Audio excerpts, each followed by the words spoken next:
Turrets. Turrets were a useful design tool when the player had bug bait, as they could completely prevent antlions from approaching them head-on. This allowed us to create setups where the player couldn't just throw bug bait to proceed. They needed to circle around and clear the turrets so their antlions could follow. It didn't hurt that watching antlions get mowed down by turret fire was a great visual too.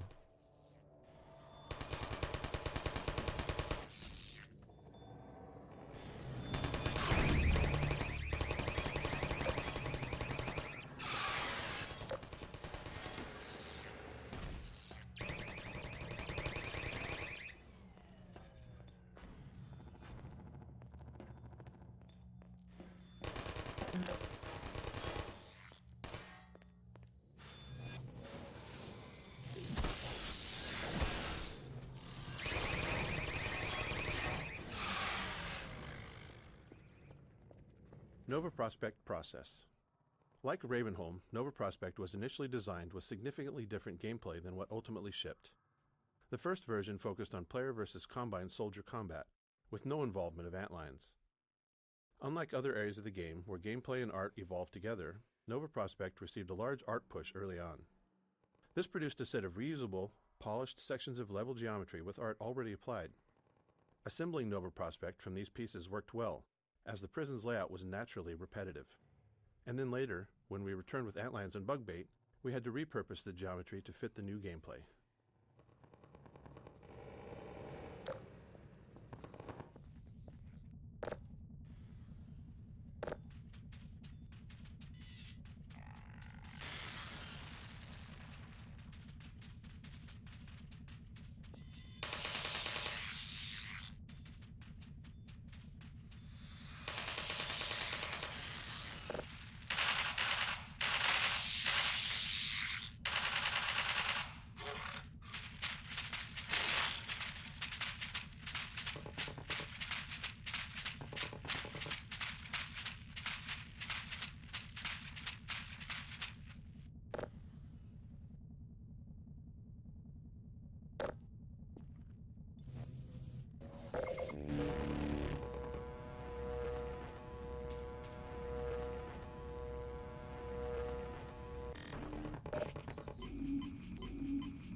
Allied Antlions.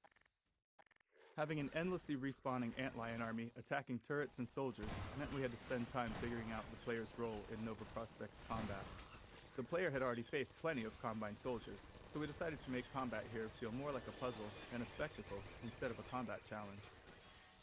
With that in mind, we created setups that remained in a steady state until the player intervened. By directly killing enemies, the player could tip the balance in favor of the Antlions, but we wanted to make bug bait usage especially rewarding. In many scenarios, when the player threw bug bait onto enemies, we activated additional Antlion spawners, unleashing a rapid rush of new Antlions into the fight. The resulting carnage was the reward that made bug bait satisfying to use.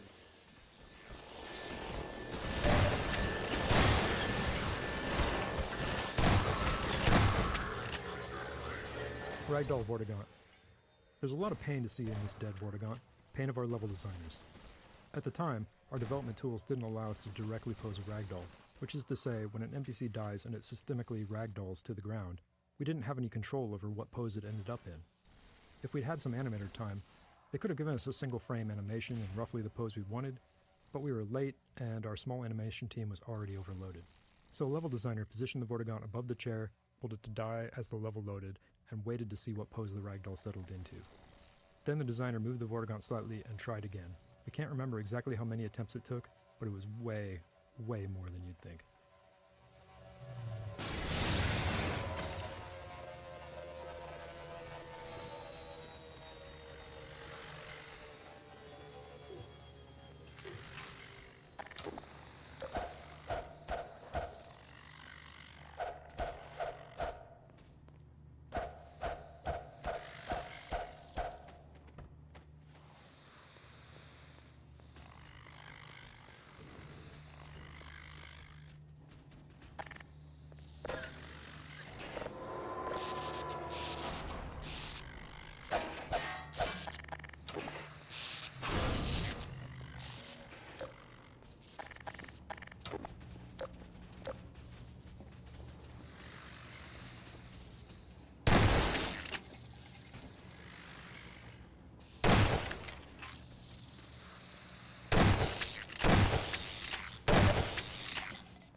Laser mines. We really enjoyed bringing these laser trip mines into Nova Prospect. They were a weapon from Half-Life 1 we hadn't managed to include in Half-Life 2, but at least they found a place as a puzzle element. We liked how they served as a kind of personal morality test when the player had an Antlion army. Some players immediately threw bug bait past the trip mines, sending Antlion bodies at the problem, while others had their little buddies back until they'd safely removed the trip mines with other tools. We didn't judge.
Ragdoll Vortigaunt. There's a lot of pain to see in this dead Vortigaunt, pain of our level designers. At the time, our development tools didn't allow us to directly pose a ragdoll, which is to say, when an NPC dies and it systemically ragdolls to the ground, we didn't have any control over what pose it ended up in. If we'd had some animator time, they could have given us a single frame animation in roughly the pose we wanted, but we were late and our small animation team was already overloaded. So a level designer positioned the Vortigaunt above the chair, told it to die as the level loaded, and waited to see what pose the ragdoll settled into. Then the designer moved the Vortigaunt slightly and tried again. We can't remember exactly how many attempts it took, but it was way, way more than you'd think.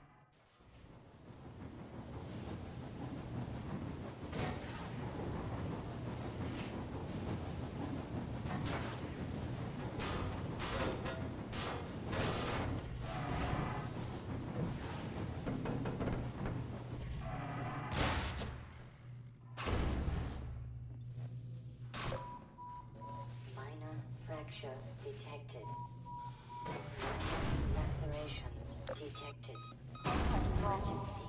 User dead. Imminent. Seek medical attention. In central block B4. Minor lacerations detected. Contact block Emergency. User dead. Deploy. Imminent. Reinforce. Medical attention. In central block B4.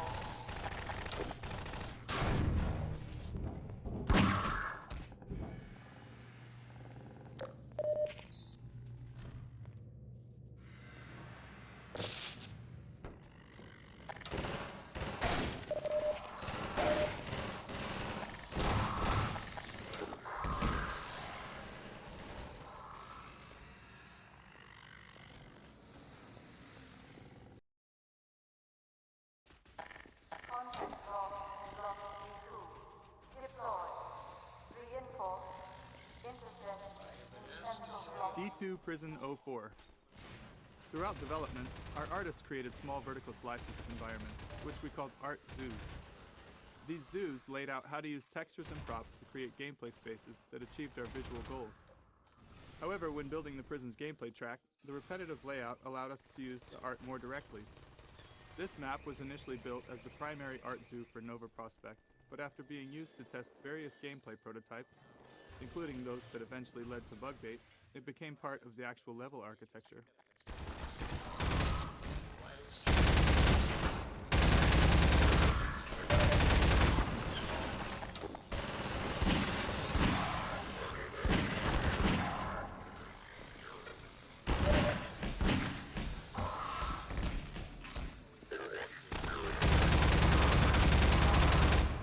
Mission failure will result in permanent operating assignment.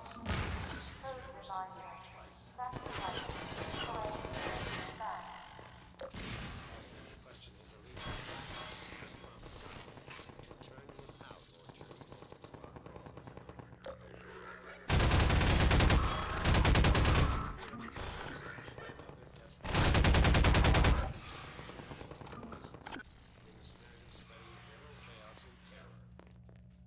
This brings me to the one note of disappointment I must echo from our benefactors.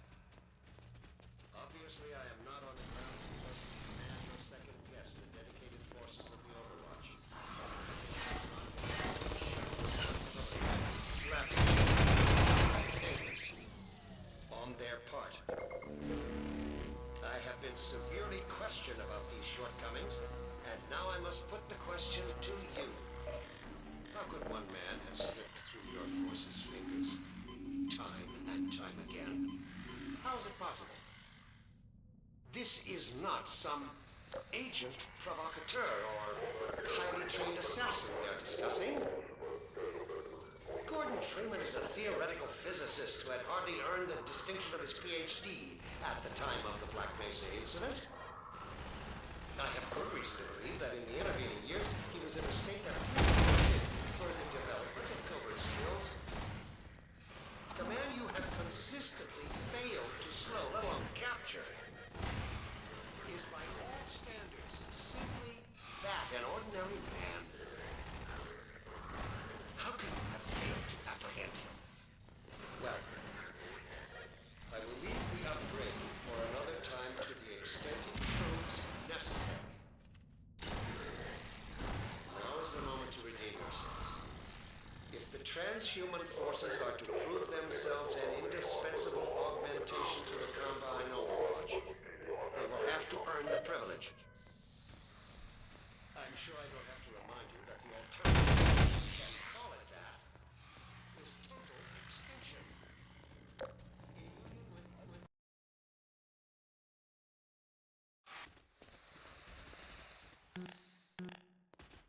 D2 Prison 05 start. With the player able to move a large number of objects, we often ran into challenges, especially given the limitations of 2003's CPUs. One limitation was that our AI navigation system wasn't aware of dynamic physics objects like these metal beds. While our NPC movement system could detect and avoid physics objects while moving, they were essentially invisible during navigation queries for strategic planning before movement. This was primarily due to performance limitations. We couldn't afford anything more complex. We also faced design challenges without clear solutions, like how a soldier should respond if a player completely blocked a corridor with large physics objects. To address this, we gave NPCs additional strength to push physics objects around. We then mitigated the issue through level design, widening corridors and ensuring enough empty space to handle props landing anywhere within them. This setup is a high-risk one. The combination of soldiers hiding behind beds and antlions charging for melee attacks creates a good chance of awkward interactions between the NPC movement system and the beds.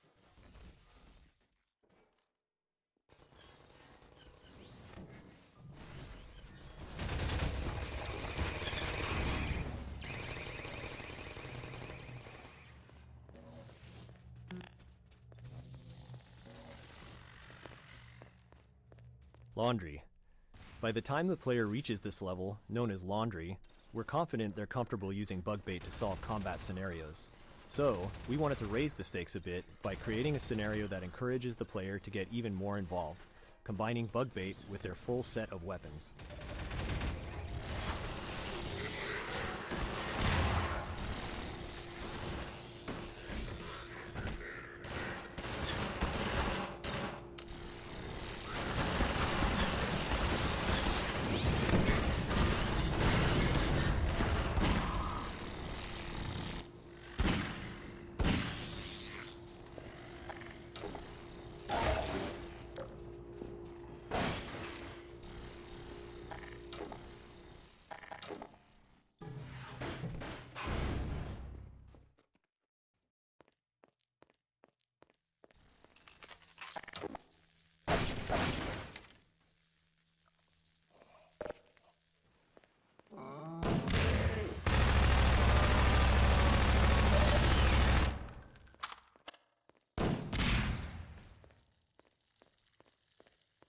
Side Zombie. This poison zombie was always a highlight in playtests. Players so focused on Combine soldiers, antlions, and turrets hadn't seen a poison zombie in quite some time, so its sudden appearance in the dark often created a moment of shock.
Kitchen.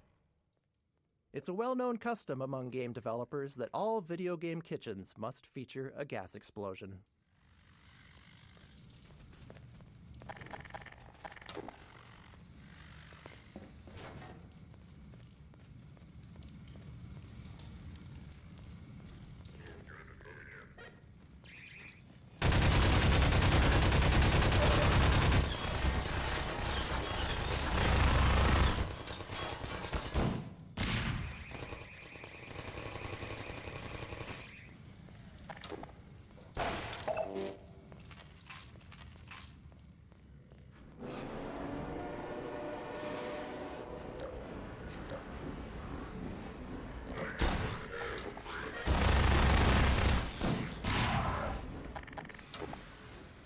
drops. Players never know what's ahead of them, but they're familiar with what's behind them, so it's common for them to retreat to familiar ground when they encounter an enemy. If we've built an arena where we want the player to engage, especially for an enemy with specific geometry requirements like the Antlion Guard, we need a way to prevent that retreat. A common solution is to require the player to enter the arena through a one-way drop, something you've likely noticed a few times already.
Gordon, you made it.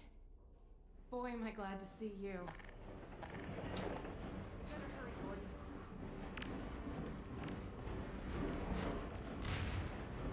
Alex's tool. Alex's multi-tool was incredibly useful for letting us use her as a key. Often, we needed to keep the player from moving forward until we were ready. Her multi-tool allowed her to deliver dialogue while unlocking the way ahead. We probably relied on it a bit too much, but it was hard to resist. There was always a trade-off, using Alex to gate a room instead of creating a custom solution. This saved us time that we could spend on other parts of the game, often more critical ones. Alex as companion. This section became an unintentional prototype for what Episode 1 would eventually feature, Alex as a companion, moving smoothly along a path that blends dynamic combat with scripted choreography. We didn't yet have a clear model for how she would fit alongside the player in these scenarios, but even this brief section taught us a lot, despite not having enough time to iterate on it. I'm afraid I'm flying blind here. Every now and then a Vortigaunt gets captured and sends back information, but we don't have a complete picture of the place. The little we do know is all bad. Get ready.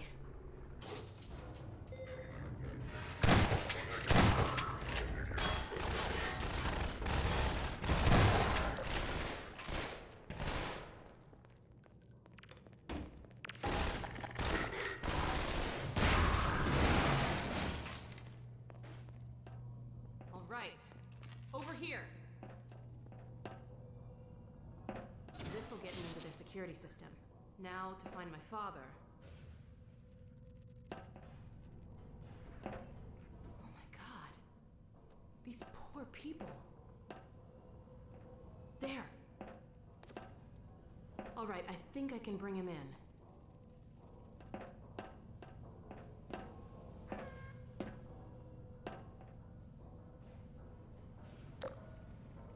There! He's on the way. Let's go meet him.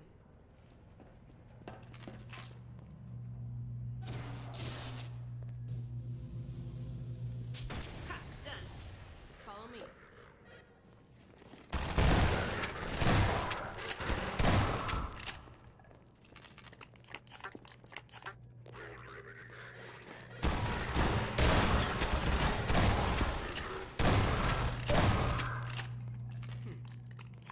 Come on.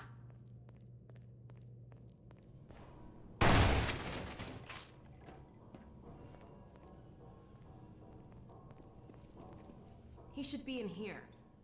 Let me just get this open.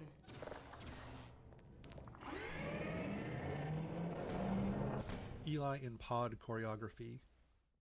We wrote and recorded dialogue for the scene while still building out Nova Prospect. At that stage, we knew Alex and Gordon would teleport out of the prison, but none of the specifics had been worked out, so the dialogue needed to be broad enough to fit whatever we ultimately built. This led us to focus less on the player's actions and more on Alex's vulnerability and her connection to her father. We hoped the emotion would carry the scene more than the narrative itself. Ultimately, we're aiming for the player to care about these characters and want to prioritize what's important to Alex. We're here to get you out, Dad. Never mind me. Save yourselves. No, we're not leaving you. I think I can recalibrate the Combine portal to get us out of here. But where will you go? I talked to Dr. Kleiner. His portal was almost working again. If he's managed to repair it, we'll end up there. If he hasn't, well, we couldn't be any worse off. It's not worth the risk, Alex. I can't lose you. Get out while you... We're not leaving here without you. It's final. We can't leave Judith here either. Don't worry, Dad. We'll find her. For now, I'm going to send you to the teleport chamber. I'm not saying goodbye, Dad. We'll meet you there. I know you will. I'll see you there, baby.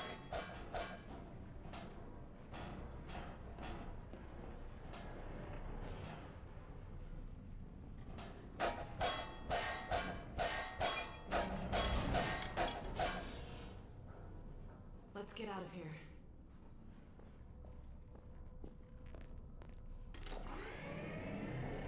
All right. Over here. I'm gonna head back to the security station and try to patch into your suit radio. Wait till you hear from me. Hey, take care of yourself.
Okay, I've got an idea.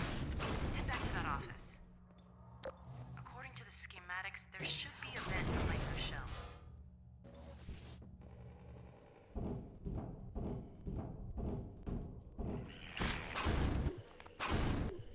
Vent. You probably know this, but if there's a vent, there has to be a head crab in it. We don't make these rules. They, like the vents themselves, come straight from the top.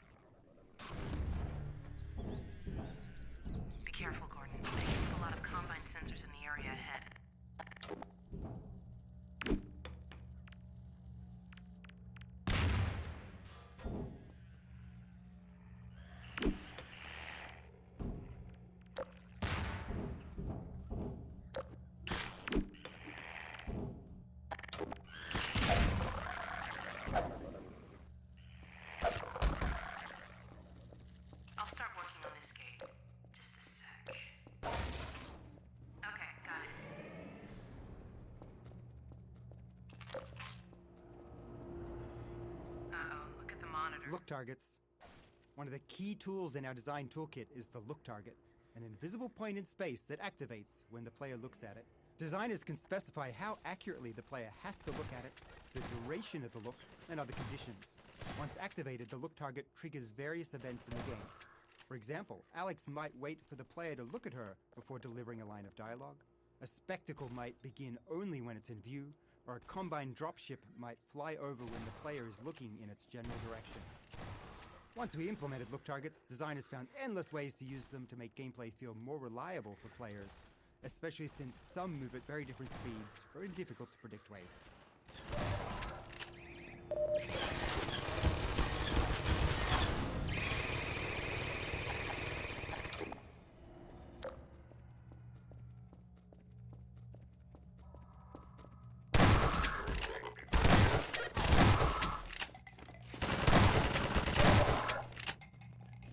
Grenade puzzle.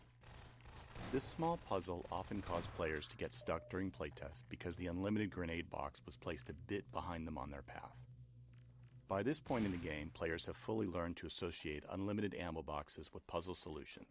So if a grenade box were here, they'd immediately know they needed a grenade to solve it. We wanted them to have to think a little first. Eventually, we added a subtle hint by making grenades visible on the desk through a window, just to remind players they're available. They also helped uncover a bug in a playtest when a player approached to look more closely and ended up collecting the grenade through the glass.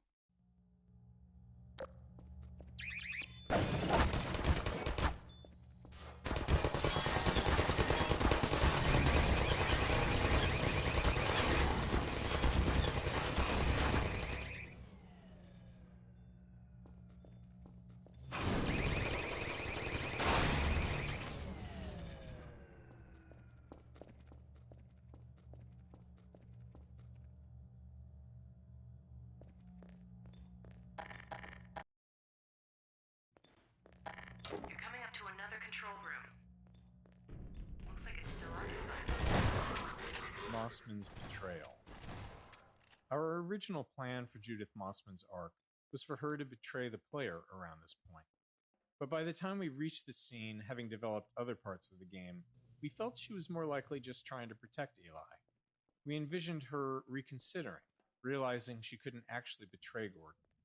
We had ideas to clarify this shift later, but ultimately we never finished her arc. We liked the ambiguity in Mossman, but players didn't seem to. They almost universally hated her. That might be a success, though.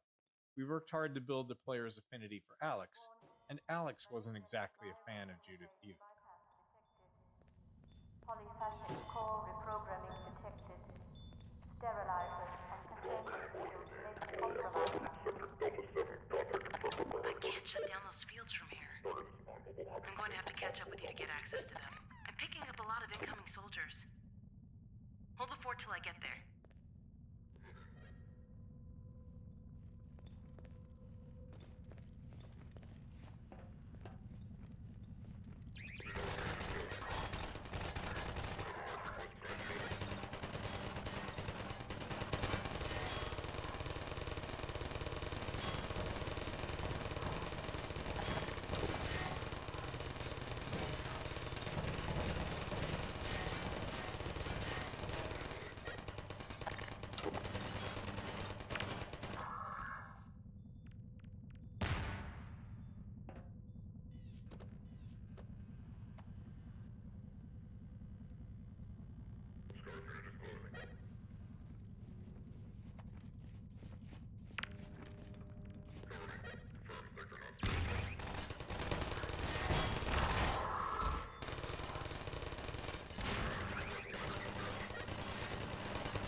Be there in a second, Gordon.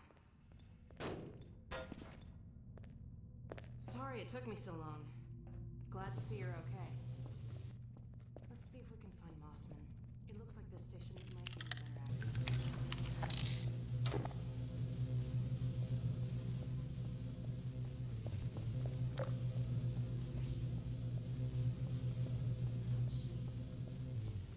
from your area. I'm not calling about that. What's she up to? You promised you weren't going to touch Eli. Oh my The god. soldiers were a bit overzealous, I admit, but he was too tempting a prize to simply turn loose, especially in the absence of Gordon Freeman. You would have had Freeman if you'd been patient and just waited for my signal. We weren't entirely sure you were ever going to get around to that. Human loyalties being what they are. Dr. Britton, as I have said, you have to let Eli come around on his own. I have known Dr. Vance far longer than you, my dear. I'm afraid your feelings for him may have blinded you. Feelings? This has nothing to do with feelings. It's a simple truth that when Eli believes This in our... is not open to debate, Dr. Mossman. Doctor, please. I'm sorry, Judith. I'm all out of time. Damn her! I don't believe this! Come on, Gordon. Now we've really got to hurry. Go on ahead. I'll disrupt the next level of security and catch up with you when I can.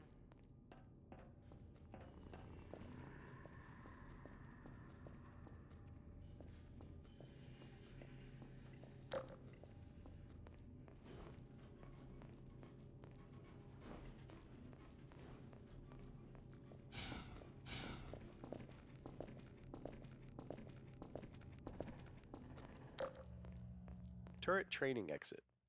This pile of trash, along with the cluttered descent down the stairs, is designed to discourage players from bringing a turret with them. While it wouldn't break anything if they did, we wanted to make it less likely. Making it inconvenient to keep the turret isn't an ideal design strategy, but it was better than nothing. Many playtesters eventually gave up and tossed the turret aside once they felt the game was trying to tell them something.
Final Turret Arena.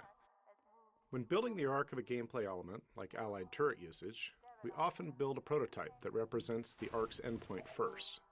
We iterate on that prototype until the playtests show that it works.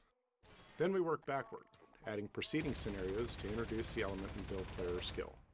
This approach ensures the final arc is engaging before we invest substantial time. It also means that, by the time we create training scenarios, we've observed enough playtests to know which skills need guidance and which players will grasp naturally.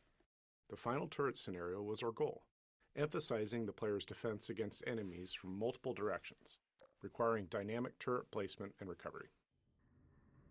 Allied turrets balancing. Balancing this fight around the allied turrets was challenging.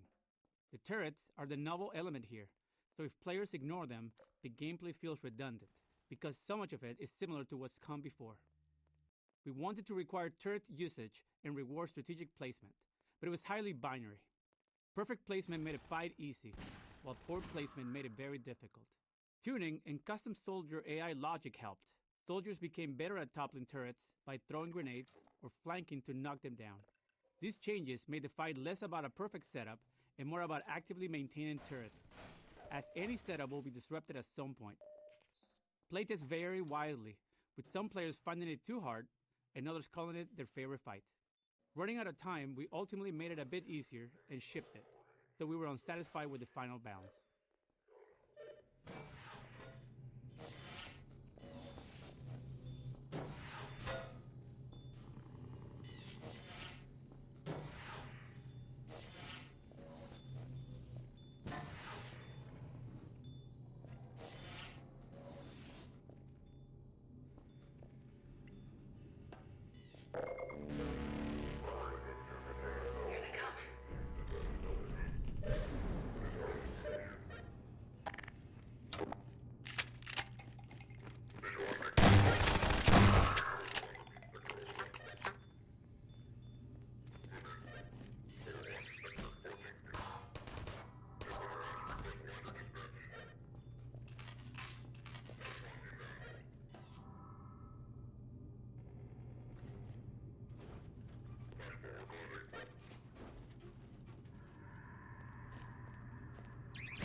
Sorry to take so long, Gordon.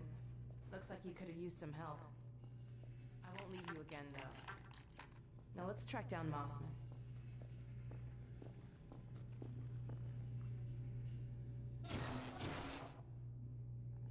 Warning. Surveillance and detection systems inactive. Remaining stabilization team members report containment status, please.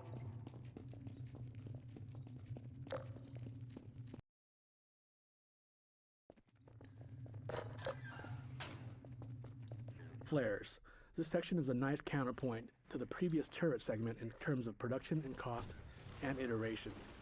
Built very late, it came together quickly as the AI for Alex and the Carbine Soldier was already mature.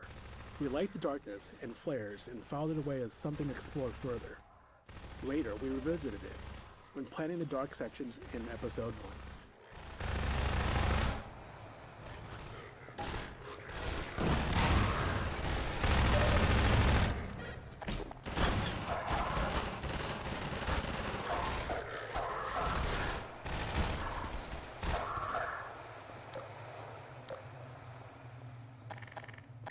Attention ground unit. Come on. Mission failure will result in permanent off-world assignment. Code Great, another defined. security station. Sacrifice. Coaxium. All right, Mossman, where are you? Ha! Found her. Ha! Got you now! Uh-oh. Well, come on, Gordon. We don't want to keep her waiting.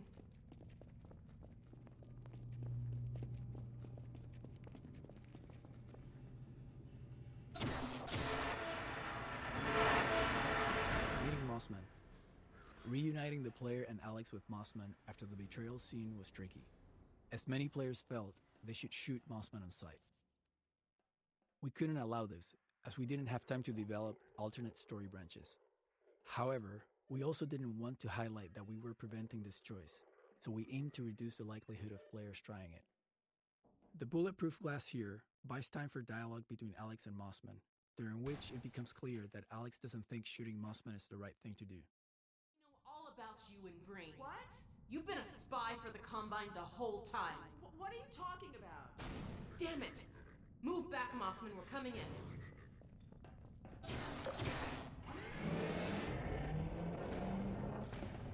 Alex, whatever you may think, I assure you, I have worked to protect your father. Shut up and be glad you're still some use to us. We're going to reconfigure this teleport and get the hell out of here. You see, we're working to the same end. I've already reprogrammed the modulator to emulate a Zen relay. That's my father's work you stole. It's my work too. And I had to prove to Dr. Breen that your father would be the most valuable member of any research effort going forward. Enough of your bullshit!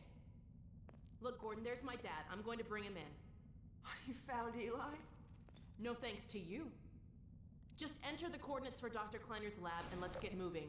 But we need access to the teleport platform and we're locked out. I'll take care of that.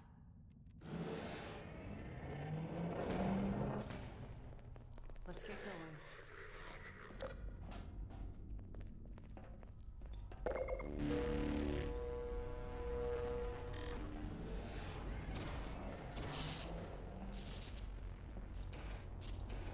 Oh my god. You've been working with this thing? Mossman and Eli. This choreo scene required significant iteration. We wanted to deliver a plot twist in the middle of the scene while keeping player control unrestricted. It required a delicate balance to make that twist clear, yet still make sure that it was uninterruptible. If players followed Alex to the console, they needed to understand what was happening when they turned around. If they stayed back and watched Mossman, they needed to understand what was happening without feeling it was something that they should try to prevent. It required extensive tuning and playtesting to get the timing right, but ultimately, we employed a combination of distraction, delivering the crucial moment quickly, and then finally delivering an explanation after the event. Hurry up, Mossman! Dr. Kleiner! Yes, Alex, where are you? We're in Nova Prospect, and we're running the Zen emulation for the first time. Are you ready for us? Ready, willing, and fully enabled. Good. We'll send my dad through first. He's in position for... What's that? Hold on, gotta bring this back down.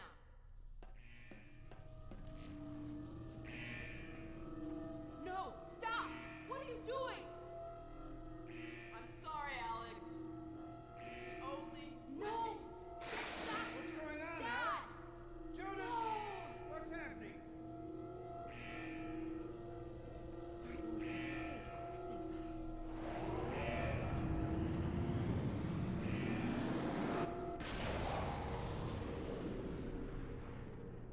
Dr. Kleiner, you have to stop them. Stop, my dear. Oh my god! What coordinates are these? Where the hell did she take him? Cover me, Gordon. I've got to reset the portal.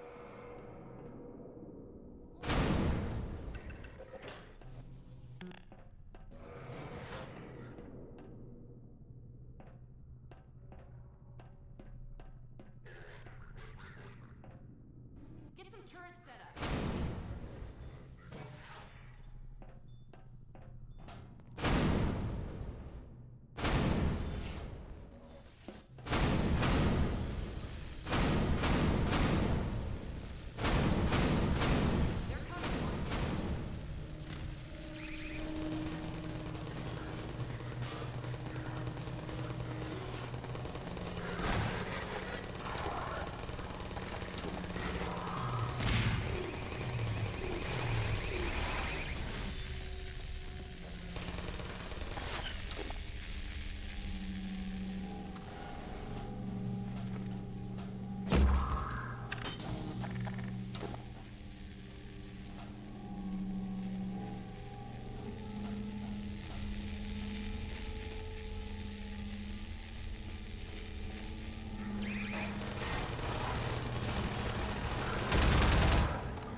My God, we made it.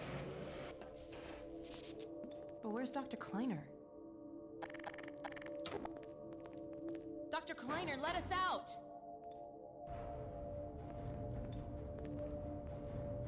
Alex? Gordon? My God, how did you get here? And when? What's wrong?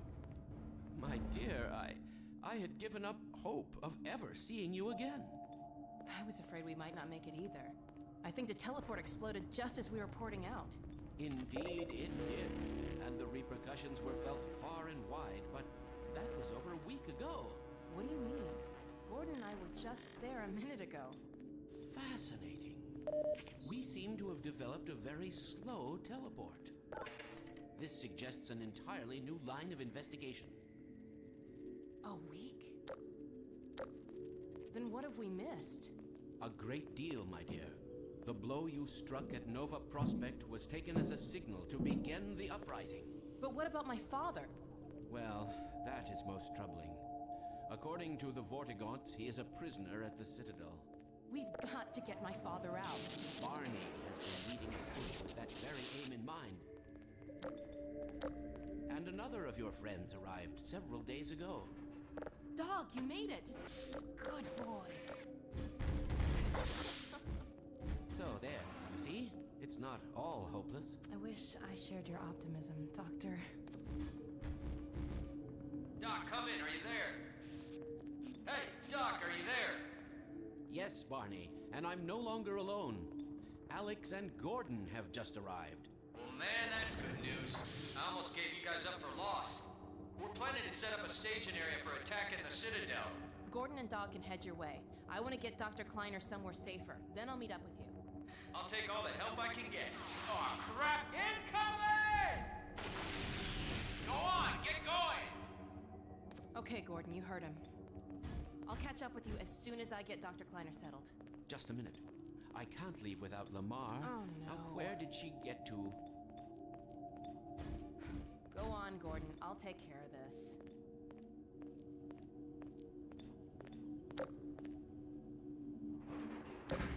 Gordon, take care of yourself out there. Dr. Kleiner, there's plenty of time. She's around here someplace. We'll find you in there. There are plenty to go around. Only one Hitty.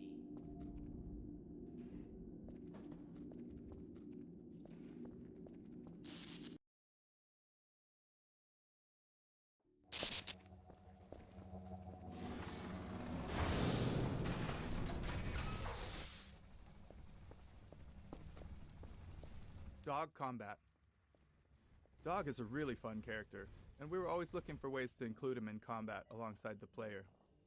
However, getting the right scale of combat for him, meaning the appropriate environment, new enemy AI, and potentially even new enemies, quickly fell beyond the project's scope.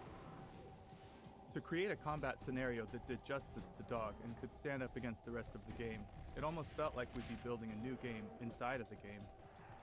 We knew he couldn't just run over to a soldier and throw a punch. He'd feel less impressive, without any sense of awe. He needed bigger threats to match his scale, along with interesting ways to interact with him. In the end, we chose to create a large choreographed scene, delivering on the cinematic goals for Dog in combat without incorporating extensive gameplay design.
citizen squads.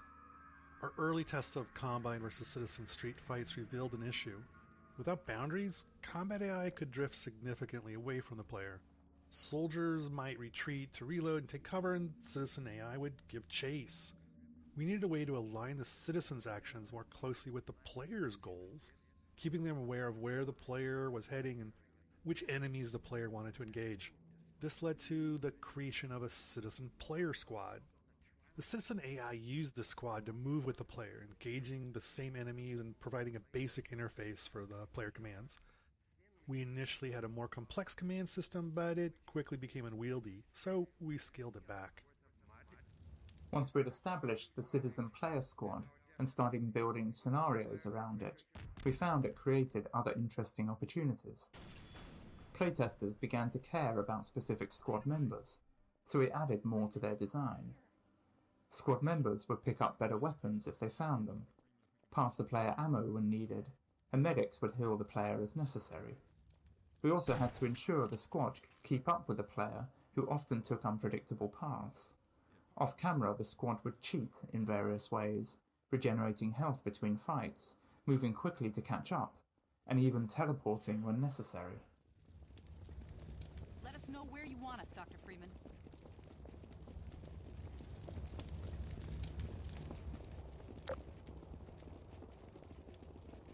Okay, Doc. You're in charge.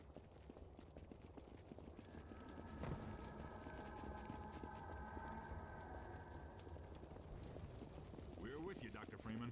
Let us know if we can do anything extra to help.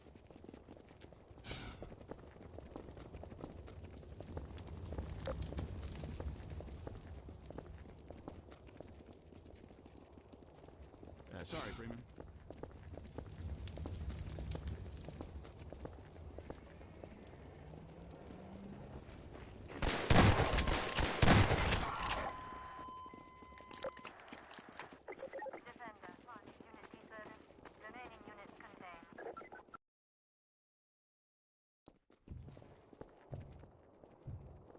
This corrugated metal panel was deliberately placed over the hull to encourage players to switch to the gravity gun and remove the obstruction.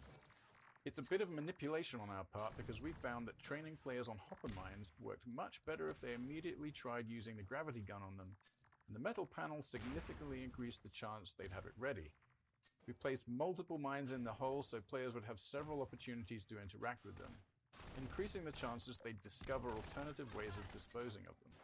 Furthermore, this is the first time we're doing training while the player has a whole squad of citizens with them, so we took advantage of that opportunity to include some dialogue lines concerning the hopper mines as well.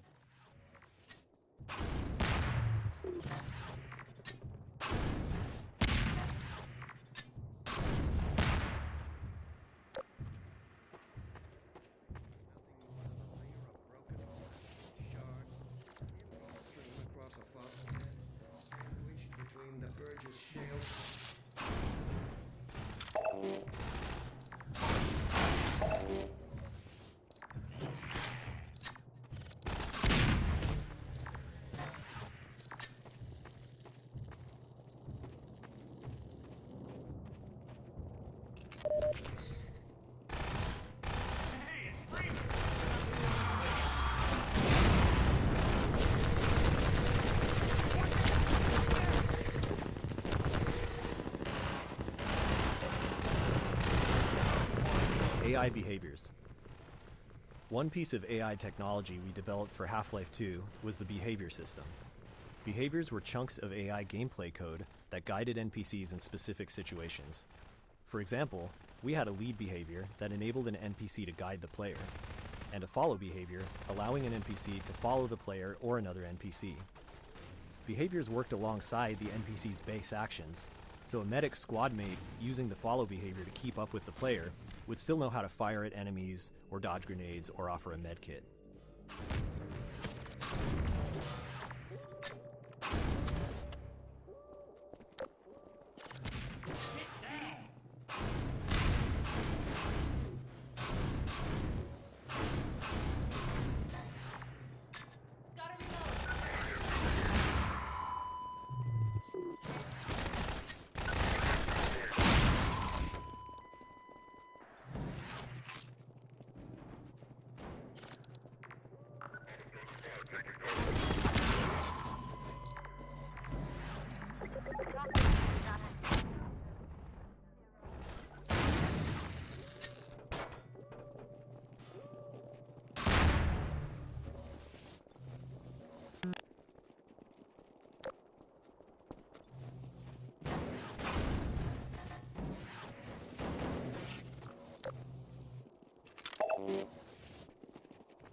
Lost biosignal for protection team unit securing free.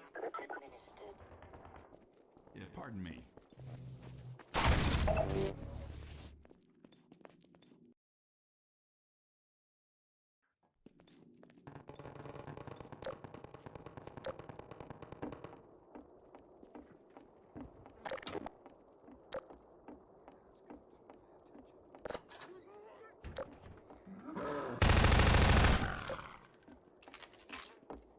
Sorry, Doc.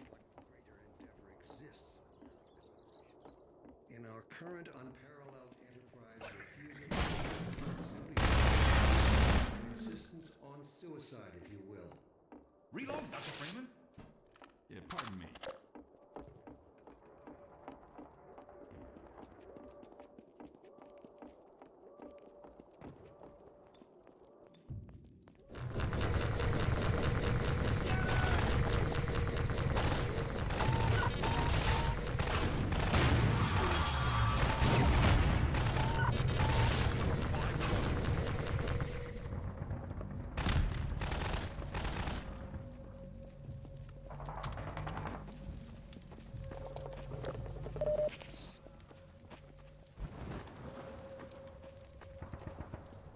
Hey, it's Freeman. Let's follow him. Dr. Freeman, we hoped for one more fighter to help storm that barricade. We never dreamed it would be you.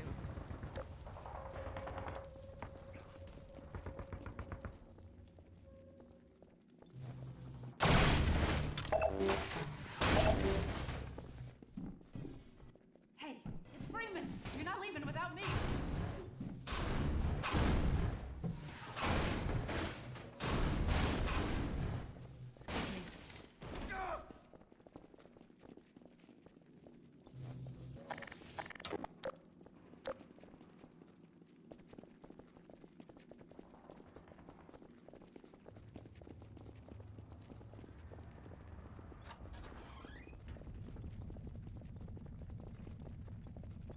Let me get out of your way.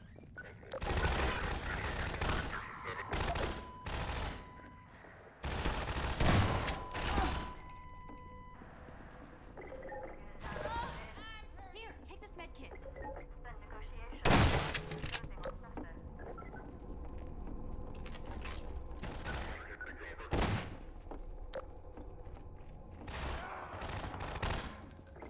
I'm hurt.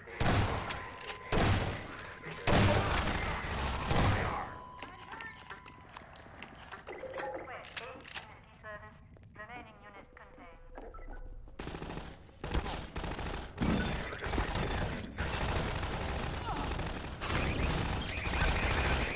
Assault behavior. The most complex behavior we built for Half-Life 2 was the assault behavior, which is used throughout this section of the game. It allowed level designers to set up combat scenarios with Combine soldiers and citizens, establishing battle lines between them and controlling how those battles played out based on the player's action. NPCs involved in an assault would try to find smart firing positions and use cover based on the battle line's location. As the player advanced down the street, they might push the battle line forward, causing allied citizens to advance while enemy soldiers fell back. Alternatively, a player might need to knock over some Combine turrets or take out a soldier behind a barricade to move the battle line forward.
Will it be low? Catch yourself up!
Cities.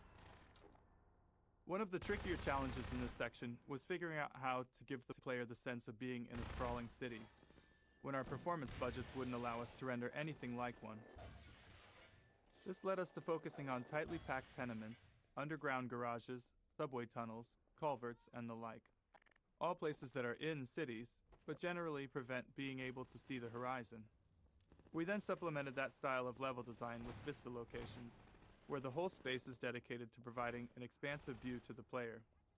In those, we could devote our entire performance budget to the view, and not have to save any of it for enemy AI or combat.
door's locked from the other side, Dr. Freeman. Maybe you can find a way around.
Through okay. Figured you would.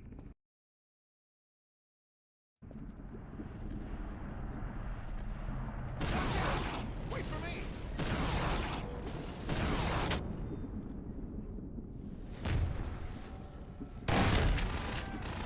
Dr. Freeman? If you were looking for a place to hole up, it's not safe here anymore. They're shelling the hell out of us. Keep moving, Dr. Freeman. I'll send word you're coming. Here, take this med kit.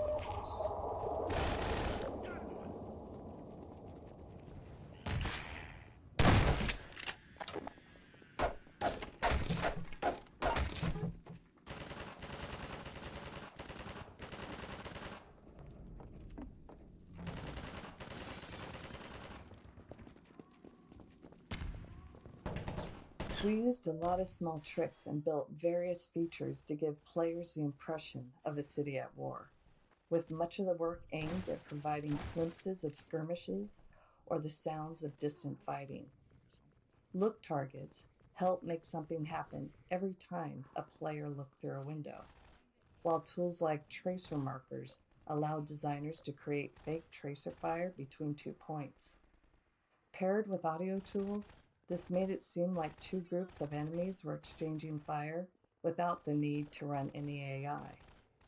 We also developed small storylines for groups of citizens the player would glimpse multiple times while progressing through a level. All these moments were fine-tuned through playtests to ensure as many players as possible would experience them.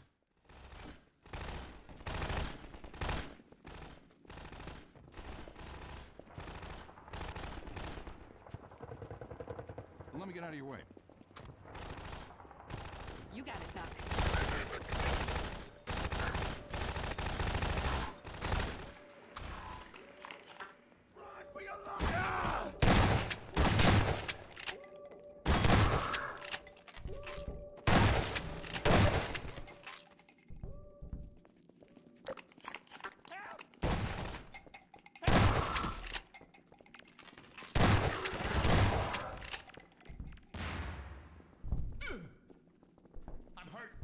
You better reload.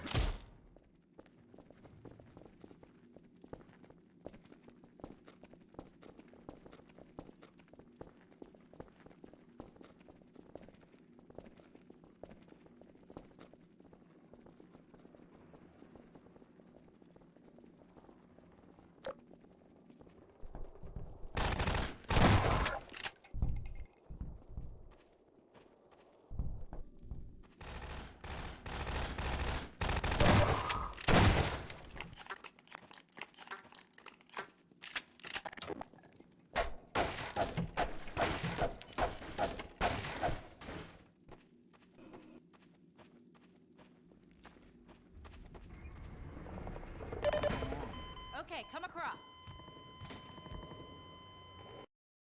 We used a lot of small tricks and built various features to give players the impression of a city at war, with much of the work aimed at providing glimpses of skirmishes or the sounds of distant fighting.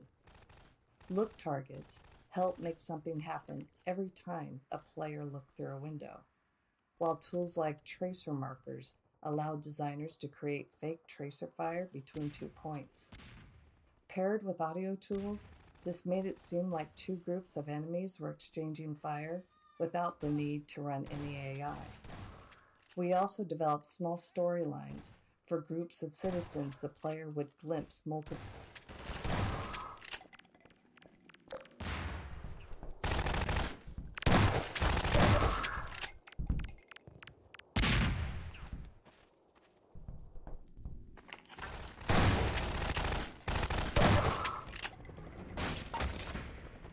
Okay, come across.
might find you here.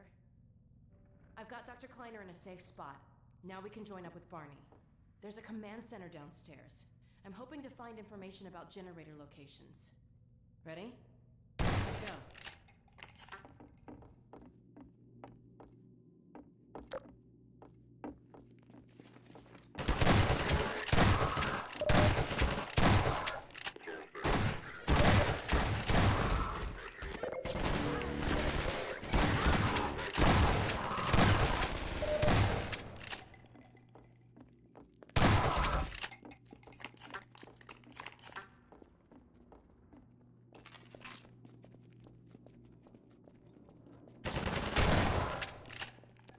You'd better reload.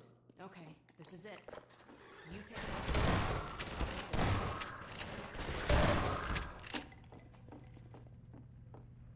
Well, we're in luck.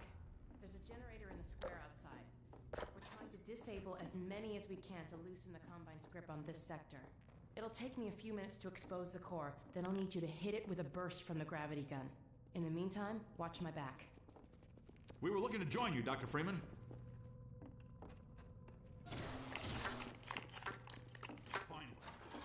Let's go.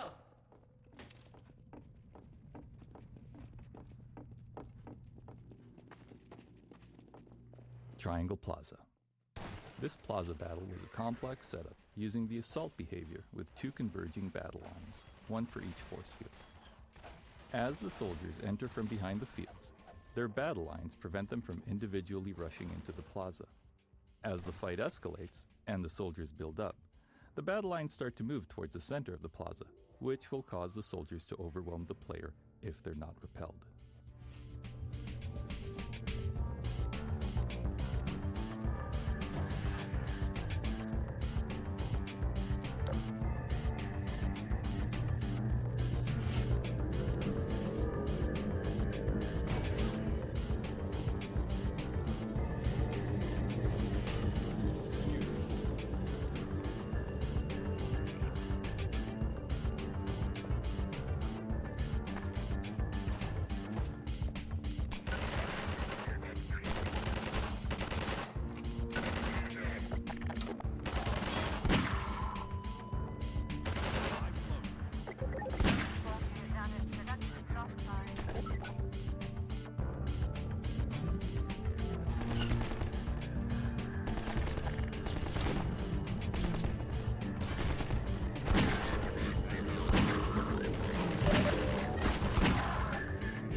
Triangle Plaza. This plaza battle was a complex setup using the assault behavior with two converging battle lines, one for each force field.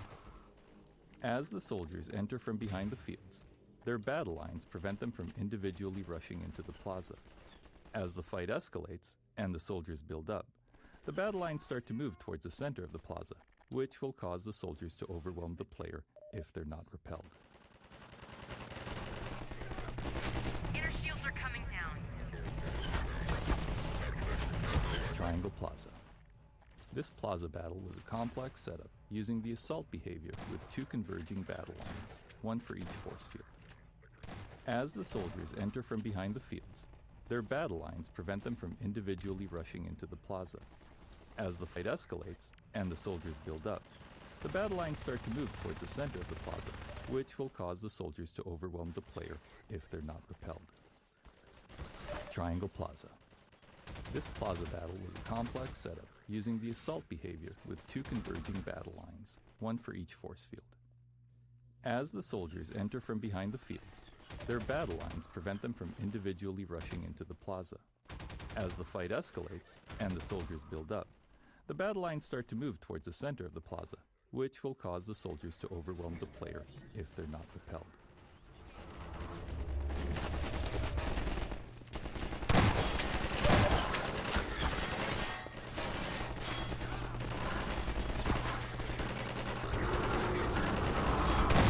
Okay, Barney should be on the far side of that canal. Well, there used to be a bridge here. Let me see if I can scout a new path. Ah, wait for me here.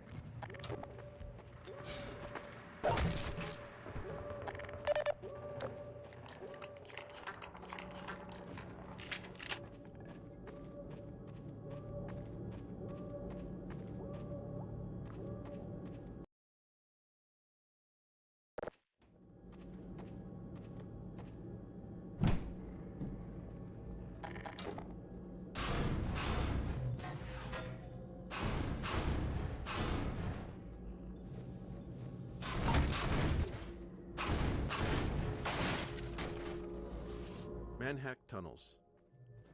When developing the AI behavior for an NPC, we found it useful for the AI programmer to have a test map in which to experiment.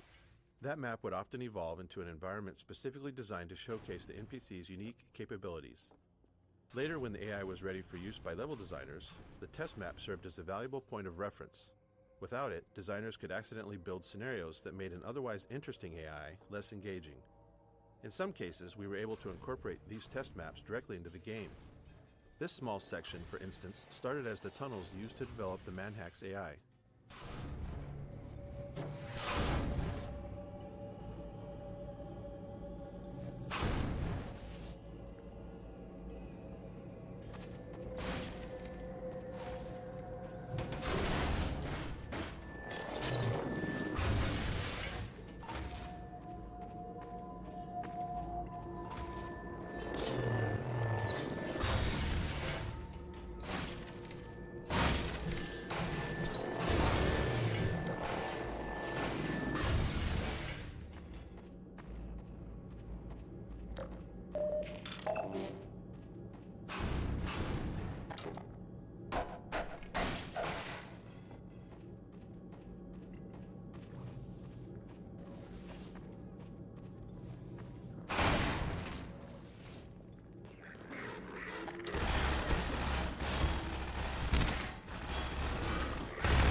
inertia detected.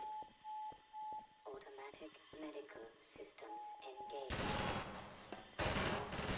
Administered.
Barney said you Sniper streets. These sniper-filled streets are where we developed both the enemy and the core of the experience we hoped players would have. We knew we wanted the sniper to shoot things near the player, so we first focused on finding a variety of interesting targets for them to hit. We found it worked well if we used the player's view as a factor in selecting objects. The sniper's always-on laser sight meant that players had a constant indicator of the sniper's attention, so having it drift to a target that the player was looking at felt really responsive and provided great moments of tension. Sniper Streets 2. Bullets in Half-Life 2 don't actually follow a flight path. They arrive at their target instantly. But for the sniper, with its slow rate of fire and the player's close attention to every shot, we wanted to simulate bullet travel. This approach also worked better with laser sight, where the sight flicks off and the bullet lands shortly after, depending on the distance to the sniper. However, this change introduced a new issue. We didn't want players to just sprint down the streets to evade shots, so the sniper had to lead a moving target, predicting where the bullet should hit. Predicting the player's future position. Sniper Streets 3. Sniper Streets 2. Bullets in Half-Life 2 don't actually follow a flight path. They arrive at their target instantly. But for the sniper, with its slow rate of fire and the player's close attention to every shot, we wanted to simulate bullet travel. This approach also worked better with laser sight, where the sight flicks off and the bullet lands shortly after, depending on the distance to the sniper. However, this change introduced a new issue. We didn't want players to just sprint down the streets to evade shots, so the sniper had to lead a moving target, predicting where the bullet should hit. Predicting the player's future position was tricky, as players can change direction much faster than would be possible in the real world. So we added extra checks to catch behaviors like players quickly tapping left and right as they ran. Sniper Streets 3. One feature we tried in these streets was suppression fire. Many players, hunkered down at the end of the street, would fire a burst at the sniper's window to see if it had any effect. So we experimented with making the laser sight flicker off briefly, giving players a moment to relocate. But after a number of playtests, we encountered two issues. First, it disrupted the tense move-and-hide gameplay we aimed to create with a sniper. Sprinting while firing wasn't much different from other actions we asked of the players in City 17. The second, more subtle issue was that players who discovered suppression fire first assumed it was required and would burn through ammo fast. If they ran out halfway through, they'd often give up, thinking they'd failed. If they made it, they'd frequently be left with no ammo. On the other hand, players who completed the scenario by stealth used almost no ammo at all. This resource gap between approaches made it near impossible to balance ammo for the sections that followed, so it didn't make it into the final game.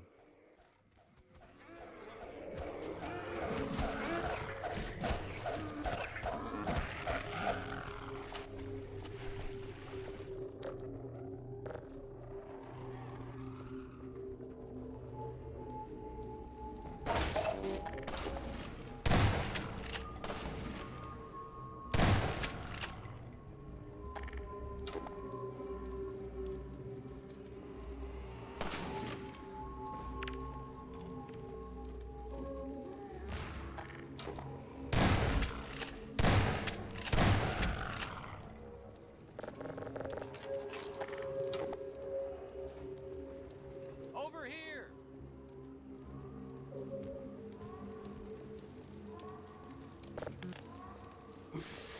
Over here!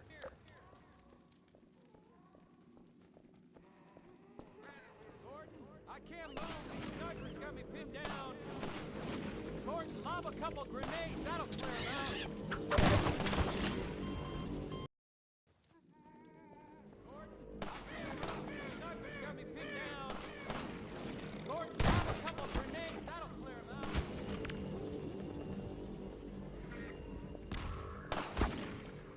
Gordon, take out these snipers, would you? All right, thanks, Gordon. Now let's clear out of here.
Let me get this gate. My civil protection status still gives me limited clearance. Did you hear a cat just now? That damn thing haunts me.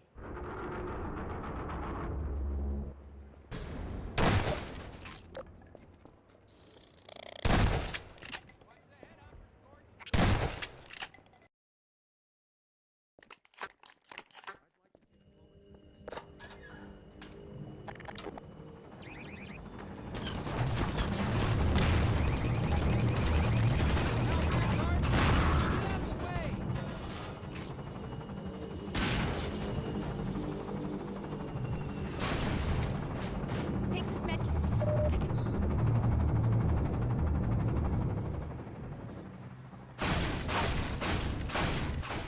There's an old building up there. A museum or something like that. Whatever the hell it used to be, now it's a nexus for Overwatch in City 17.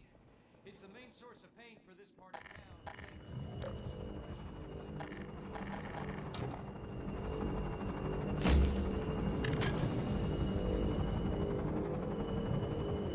There it is, the Overwatch nexus. Looks like they're mobilizing big time. You can sort of see the gate from here. I'll show you when we get to street level. We'll have to get in that building to open the gate. Even then, the suppression device will, suppress anyone coming through unless we shut it down. Then let's go!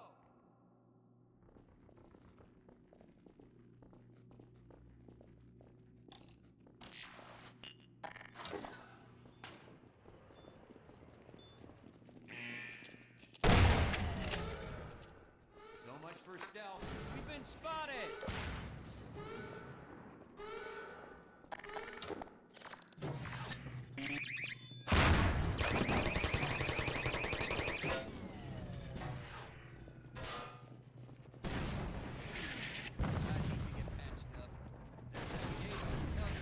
We'll have to come back here after we get it open. If we get it open.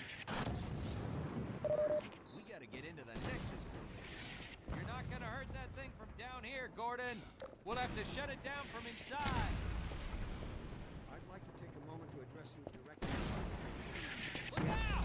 I'm talking to you, the so-called one free man. Get away from there! How could you have thrown it all away? It staggers the mind.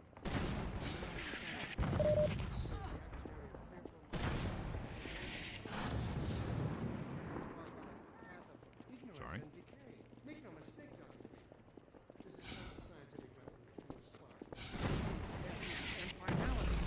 You have plunged humanity into free fall. Even if you offer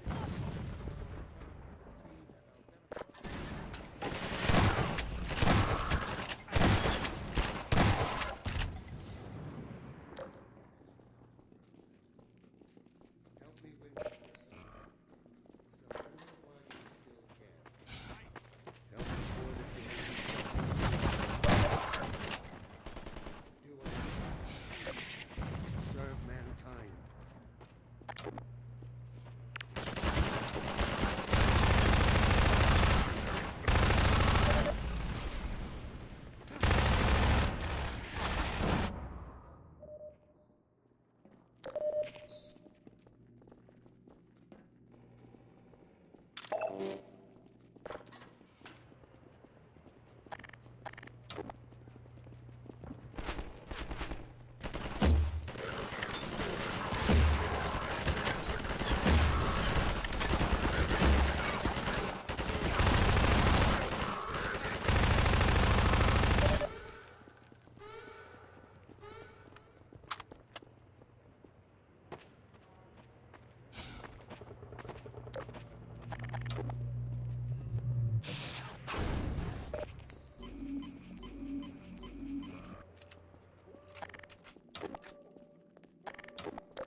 Oops.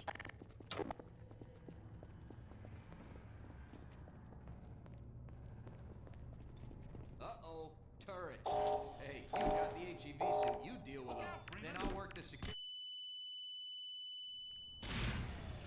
Great, I'll open this up.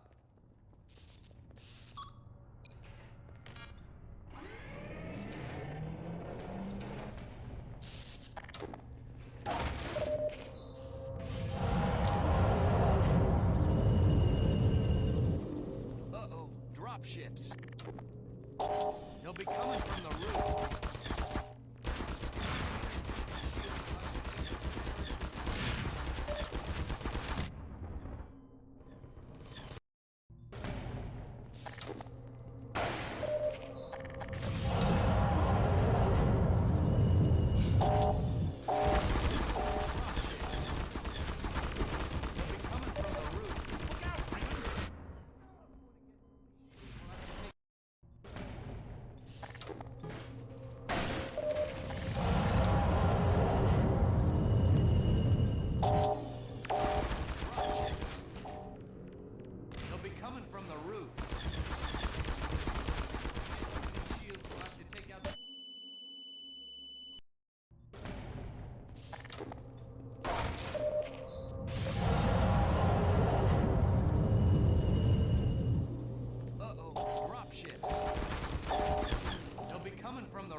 Generators are disabled. Might as well start with this one.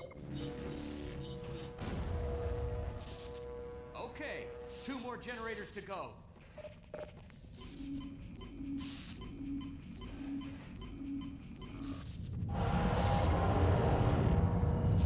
Man, Overwatch owns the roof, and that's where we're headed.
For them.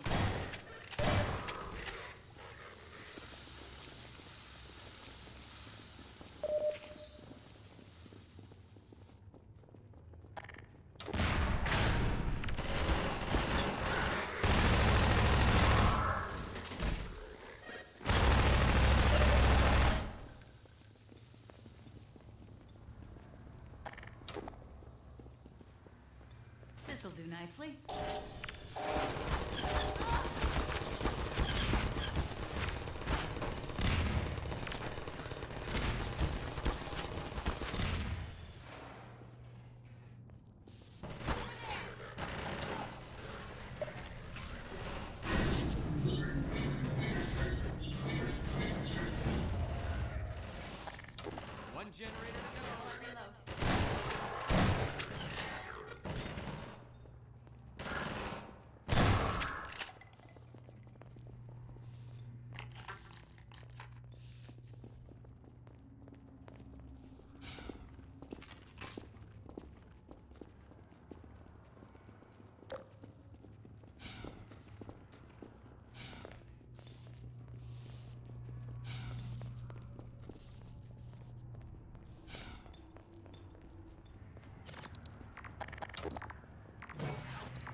much security, there must be something good in there. Go for it, Doc. I'll wait here till you shut it down. Be careful.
There's our gate. Let me just get it open.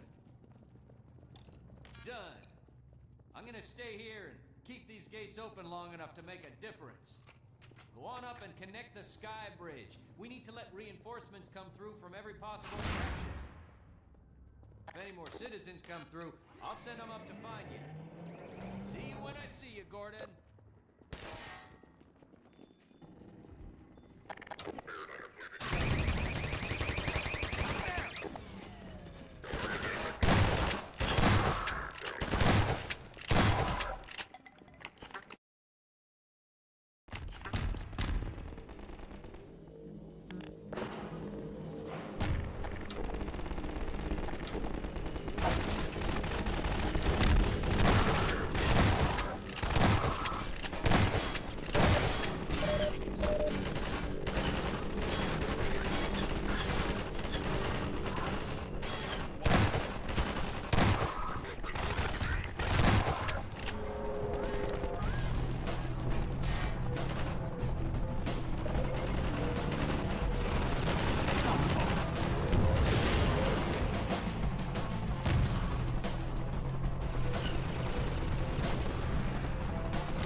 Bank roof mortar.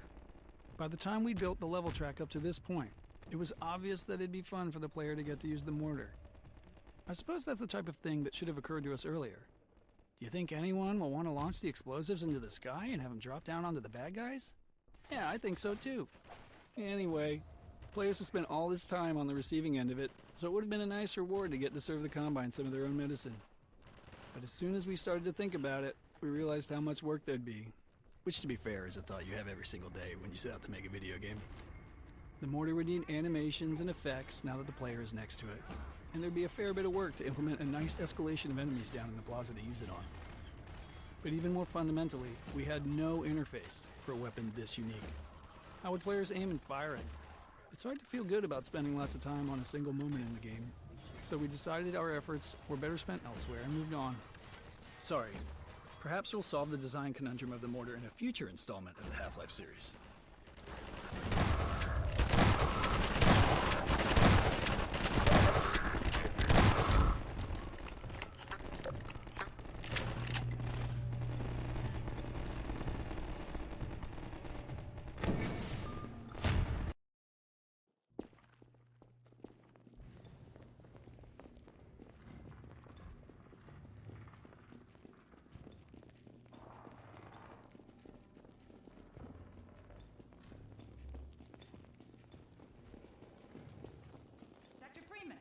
Since you shut off the suppressor and opened the gate, we can really move people through now. The Combine's gonna feel us. Strider. This area in front of the bank was where we figured out the Strider. When we first saw the concept art for it, we knew we wanted to get it into the game, but there were a ton of questions about how it would practically work. We'd never moved something that size through our game world, and at that scale, it needed to be dangerous, but how would players actually fight it? As with all of our enemies, there was always a question of how we'd get gameplay out of it. What kind of tools would level designers need to build scenarios with it? These were the kinds of questions we set out to answer in our experiments in this map. Strider 2. Iterating on the Strider here finally gave us an experience we were happy with, as players needed to dash from cover to cover, avoiding its fire while hunting for rockets. We wanted players to feel like they were diving into cover at the last second, so we tuned the Strider's stitching gunfire pattern to telegraph impending danger. We also built a system of tracks for the Strider to follow, allowing it to dynamically switch between them to pursue the player or establish line of sight. This setup enabled level designers to carefully align Strider tracks with player cover for a balanced experience. The Strider's leg positioning was driven entirely by code, and its unpredictable movement meant we often had to fine-tune things to ensure it reliably picked a car or troop container when needed. Perf Arena. This arena came with a major challenge: performance. Its size and the combined Strider and Citizen AI pushed our limits here. When we ported Half-Life 2 to the Xbox, this arena couldn't ship without some design adjustments. Preserving the original intent and delivering the same player experience with fewer tools and space was a tricky balance.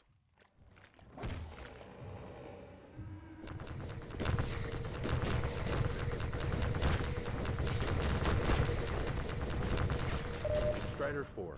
While this map was the production map built for the Strider, we still had an original development map for testing its AI. We've always found a lot of value in having a solid test map for an AI, as it allows us to quickly try out new gameplay ideas and tune them easily. If there are bugs or design issues, we can isolate and iterate on them faster. Once the AI features are working well, we transplant them into the production maps for level designers to work with. The Strider's test map included rough outlines of ruined buildings with infinite citizen spawners at various locations and heights to provide a constant stream of targets. This setup allowed us to refine the Strider's AI and stance changes to make it interesting and engaging, even to just sit back and watch it in action. Space reuse. Returning to this space brought multiple advantages. First, the obvious one. Production costs for new areas are always high, so if we could add more gameplay to an existing area, it's a win. But for a hard fight like this one, where the player faces multiple Striders, reuse has extra benefits. Since players have been through it before, they already have a sense of the arena layout. This time they're moving back to front, but the path largely follows their original route. This familiarity is useful when players need to move forward to grab resources for the fight. City 17's war-torn state also gave us the flexibility to adjust cover and add smaller obstacles along the path, keeping the environment dynamic and surprising.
Freeman!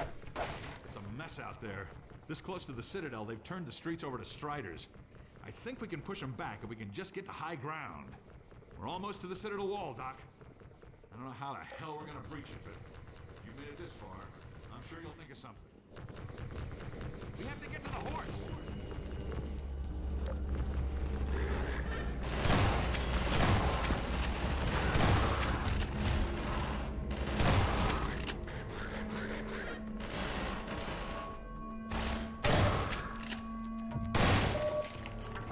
Reload, Dr. Freeman.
looking over walls. I think he's looking for Alex. He seems to have it set in his head that she's in the Citadel. I figured Alex wouldn't want him getting any deeper in trouble, but hell, you try stopping him. Hey, dog! Not there! You can't get through that way!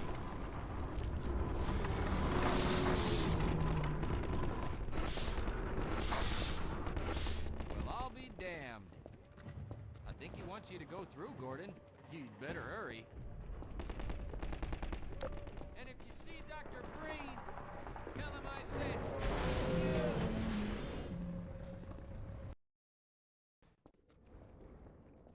Citadel Steep Landing. The Citadel was built very late in development, and initially we had no clear vision for its gameplay. This isn't uncommon. While game design usually drives our process, big creative choices we make early on, such as the existence of the Combine Citadel, need specific design work done to fit into the final product. After the previous chapter's climactic battle, we thought a different tone for the finale here in the Citadel would feel more rewarding, even if we wanted to raise the stakes. Creating new mechanics and NPCs was too risky this late. Our first plan was to make it a passive narrative spectacle, a train ride through the heart of the Combine war machine, ending in Breen's office. But after we developed that plan, we spent a few days prototyping supergravity gun mechanics, thinking that at the game's end, we could fulfill players' wishes by making them all-powerful, without disrupting the game design's overall balance. The results were immediately promising, leading to a quick redesign to incorporate the supergravity gun. Rather than traditional end-game challenges, we wanted the player to feel godlike, grabbing enemies at will, ripping consoles off walls. In the end, the Citadel blends these two concepts, alternating between spectacle and unleashed power. Citadel entrance. We built the route into the Citadel backwards.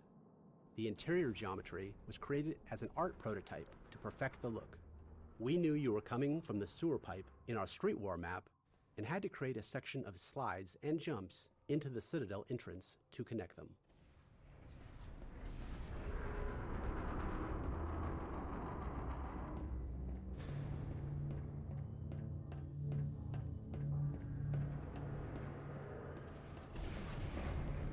Lightmap Pass. The Citadel interior is relatively simple geometrically, but the Combine metal material and the dramatic lighting help sell the immensity of the structure. Lightmap resolution was increased on important, interesting surfaces and reduced on ones that were fully shadowed or distant. Also, due to the large size of the Citadel spaces, unnecessarily large lightmap surfaces had a significant performance cost. Near the end of the development, there was a large pass done throughout the Citadel levels to optimize these values for visual interest and performance. This was made easier by a new feature added to the Hammer level editor that would display surfaces with their Luxel density.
Weapon strip.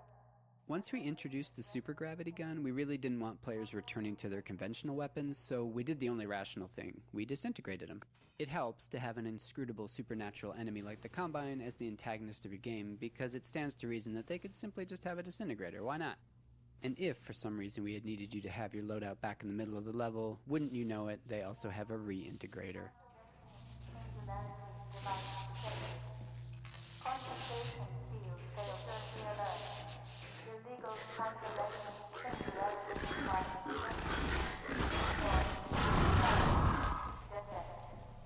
Super Gravity Origins. By this point in development, we were confident in the design of the gravity gun. We wanted to give the player a taste of feeling omnipotent, and set to work on making a supercharged version. It didn't take long, truly maybe a day of prototyping, before we had something we liked and it became the core of the gameplay of the Citadel. With our physics engine complete, we were free to find new and exciting ways to push it past its previous limits and yield whatever fun results came of it. Our prototype object, an ultra-heavy watermelon that weighed hundreds of pounds in our physics sim, ultimately became the Combine balls you experience in the game.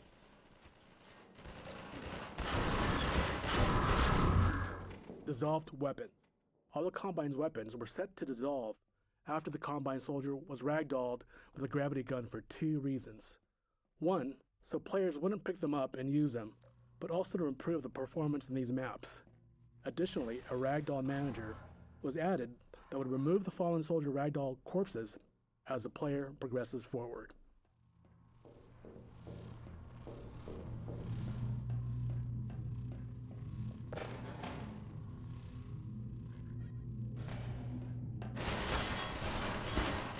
Combine ball and balls training. In playtests, players were not noticing that the Combine spheres dissolved the soldiers and why they were disappearing. We initially tried to solve this by making the spheres prefer to bounce towards enemies to increase the likelihood of dissolving kills. We eventually realized that the reason players didn't notice the effect was because it always happened during intense combat, and people have a very limited ability to learn new things when under stress. As a late effort remedy, we inserted a low-pressure training room with a force field that can only be opened by grabbing the Combine ball. This setup was added specifically to train how Combine balls work to deactivate force fields, and that punting it at the soldier would dissolve them. Even then, in the playtests, it was only moderately successful. Despite our efforts, some of the players still struggled to perceive the dissolving effects of the projectiles. We ran out of time and decided that since players were still telling us they were feeling powerful, it was okay if not all of them perceived why they were succeeding. Combine Energy. What started life as a watermelon in prototype form ended up turning into an energy ball after the sounds made for its impact and explosion sounded less like produce and more like what we have here in the game. Once we started Combine Energy. What started life as a watermelon in prototype form ended up turning into an energy ball after the sounds made for its impact and explosion sounded less like produce and more like what we have here in the game. Once we started iterating on levels that weren't watermelon-based, we realized we could use the energy ball not just as a fun way to kill soldiers, but also as a puzzle element for powering up and down various equipment. At a significantly later point in development, we were not liking the AR-2 alt-fire. Combine Energy. What started life as a watermelon in prototype form ended up turning into an energy ball after the sounds made for its impact and explosion sounded less like produce and more like what we have here in the game. Once we started iterating on levels that weren't watermelon-based, we realized we could use the energy ball not just as a fun way to kill soldiers, but also as a puzzle element for powering up and down various equipment. At a significantly later point in development, we were not liking the AR-2 alt-fire we had at the time, and since the team liked the Combine ball, we ended up incorporating it right into the AR-2 alt-fire. We always look back and are surprised at how the things we were working on independently of one another in the game come together late to solve problems.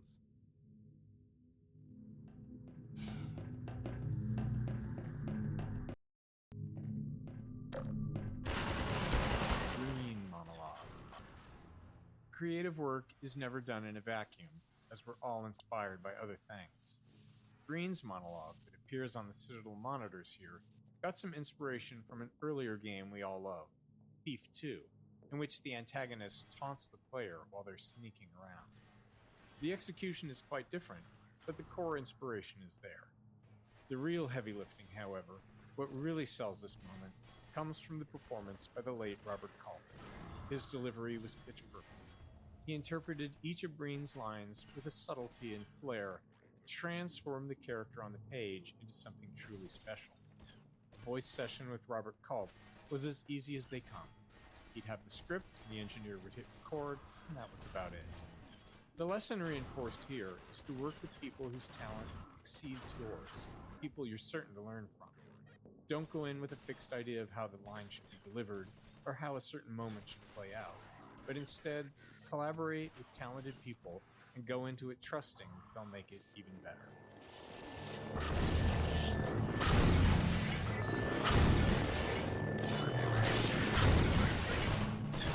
Elevator fight.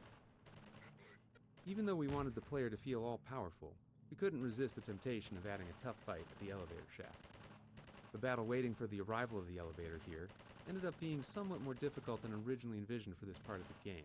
It became easier during playtesting, but there really wasn't enough playtesting time to balance it to the level it should have been. Though the player was never in that much danger, it is the number of soldiers that appear that makes it feel like more of a climactic battle than it is.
Placing the prefab.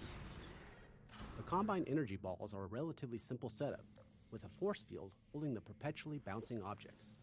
However, during playtesting, there were repeated bugs with the energy balls bouncing around, going rogue, and escaping the force field we set up to contain them. Due to the limits of our prefab tech at the time, This required them to be manually rebuilt multiple times at every one of their locations in all of the Citadel levels that included them.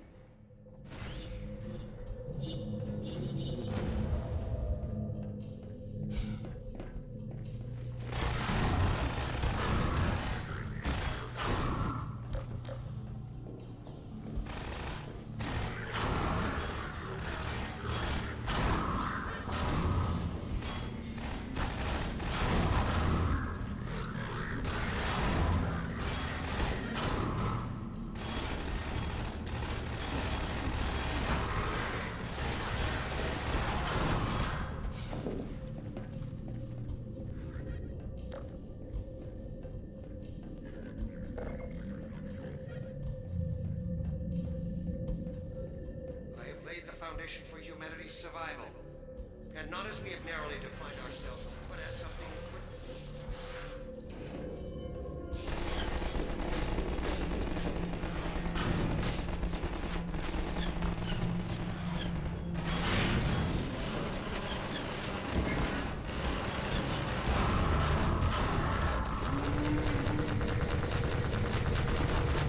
Strider fight. One of the original Citadel prototypes included being able to grab the Strider with a super gravity gun, and for a long time the fight with the Strider was about getting close enough to grab him with the gun. Toward the end of development, we decided that grabbing the Strider made him feel too weak, especially after all the combat against them during Street War, so we replaced the encounter with one where you kill him with Combine balls. Model pieces were added so the Strider could be jibbed and blown apart instead of dragging its body around. This is the only time in the game when a Strider has this effect.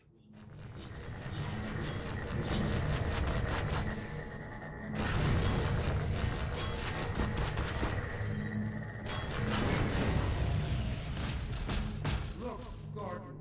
Look at what you are throwing away. Is it worth it?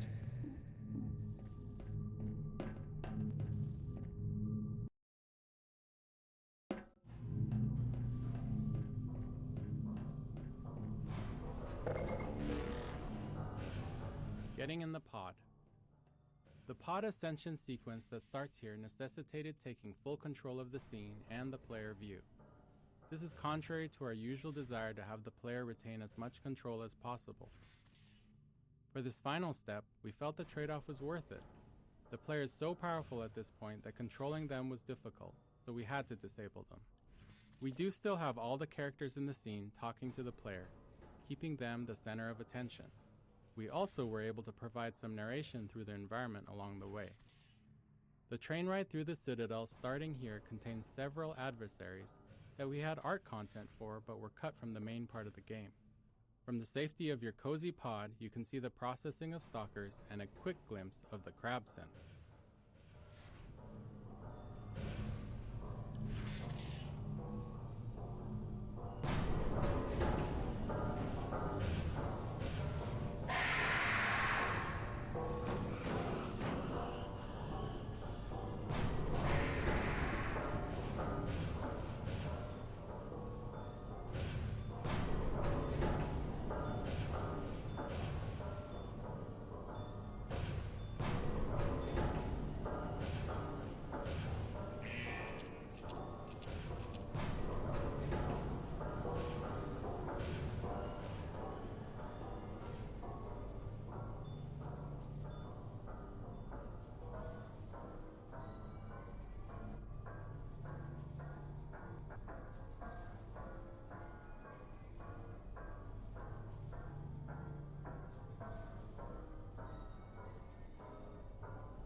I'll take him from here.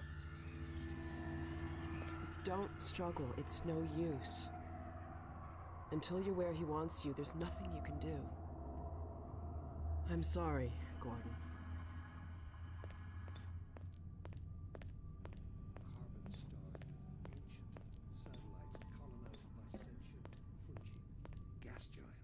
Inhabited by vast meteorological intelligences, worlds stretched thin across the membranes where the dimensions intersect. Impossible to describe with our limited vocabulary. What I've seen is also beyond words, Breen. Genocide. Indescribable evil. Good God. Well, if it isn't Gordon Freeman at last. What's this? I'll put it over there. You have my gratitude, Doctor. First you lead me straight to the doorstep of my oldest friend, then you deliver yourself? If I'd known you were going to come straight up to my office, I wouldn't have bothered hunting you in the first place. Having both of you in my keeping ensures I can dictate the terms of any bargain I care to make with the Combine. Dr. Breen. Wallace. Yes, Judith, what is it? The bargain we should be making is for Eli's life so he can continue his research. Thanks to you, we have everything we need in that regard. You're more than qualified to finish his research yourself.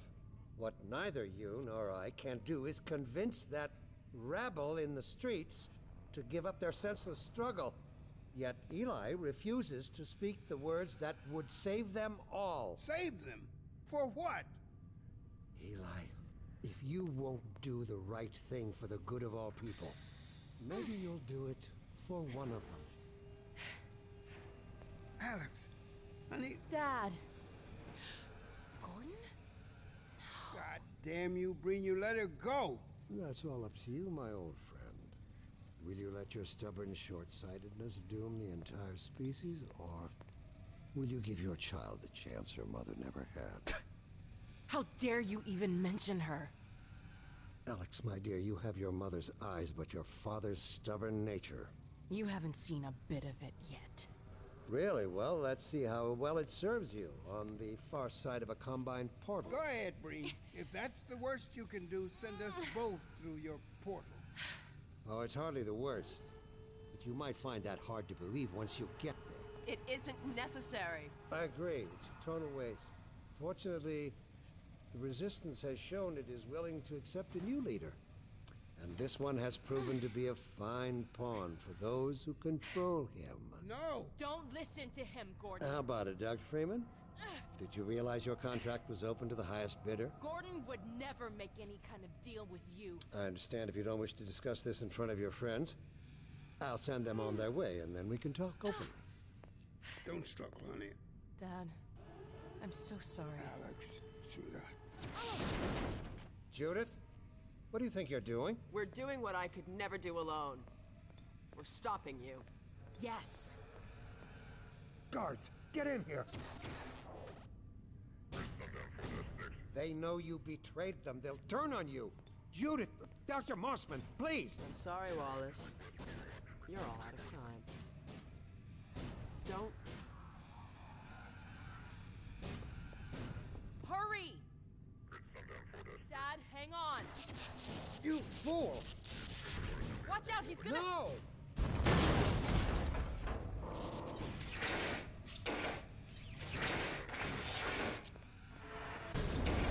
Dad!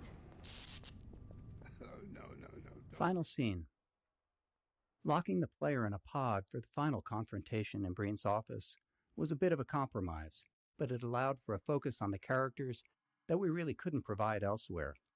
All of the characters' arcs reach their conclusions in this scene, and constraining the player to this point of view creates the opportunity for a real emotional payoff, a climactic scene powered by the combination of dialogue, voice performances, and animations. The scene was a challenge to pull off from a production standpoint, setting up the right blocking and motion, getting effective timing and emotional synergy and connection from all of the individual animations and vocal performances that were recorded separately. It took a lot of tuning before it reached some dramatic synergy and really felt like all of the characters were actually connecting. We better hurry, Gordon. Gordon, we haven't known each other very long, but I know you didn't have to do this. I had to rescue my father, but you... Well, thanks for coming after me. It's me you should be considering. Hey, listen. I can still deliver. That's him. But not without your help. The portal destination is untenable. Surely you can set the relay elsewhere. There's no way I can survive in that environment. A host body, you must be joking. I can't possibly... There he is. Oh, all right. Damn it, if that's what it takes. Just hurry. He's right behind me. Oh, shit.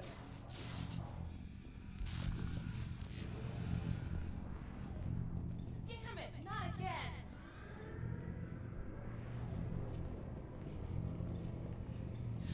The gravity gun. He doesn't have a clue, does he? I wonder where he's going.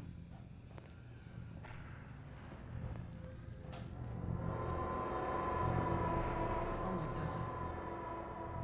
This is the Citadel's dark fusion reactor. It powers their tunneling entanglement device. We'll never have a chance like this again. We've got to stop Dr. Breen.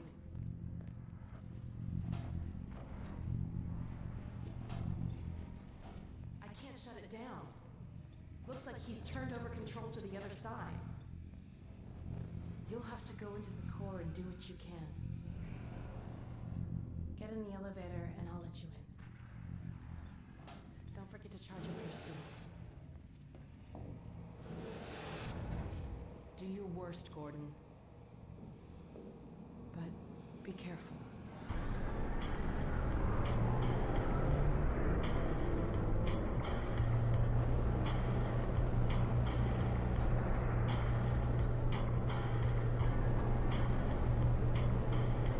Endgame Scramble. There was originally a significantly larger choreography scene slated for the end of the game. However, the choreo team was very busy with the huge amount of storytelling work remaining throughout the game. To take some of the work off their plate, the Citadel Gameplay Cabal was asked to instead create a gameplay challenge to wrap up the game. It could be a puzzle, combat, anything. The resulting Breen boss battle leveraged existing Super Gravity Gun game mechanics and a small amount of custom choreography to create a finished product in a very short amount of time. You, on the other hand, will be destroyed in every way it is possible to be destroyed, and even in some which are essentially impossible.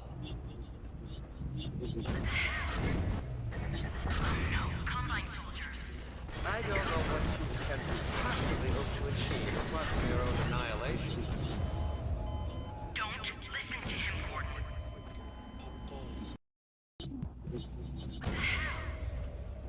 Oh no, Combine soldiers. Where do they come from?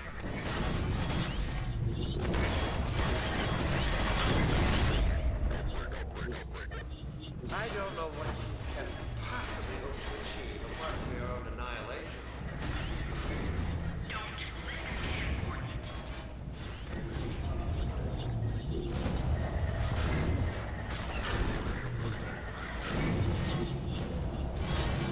I warn you this was good. Bluffing, Gordon. Don't listen to him.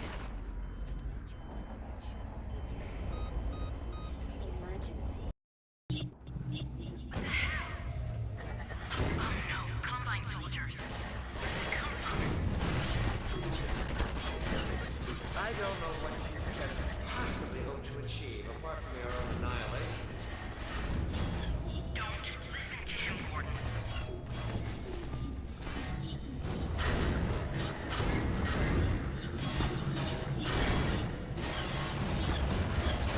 I warn you this was good. He's bluffing, Gordon. Don't listen to him.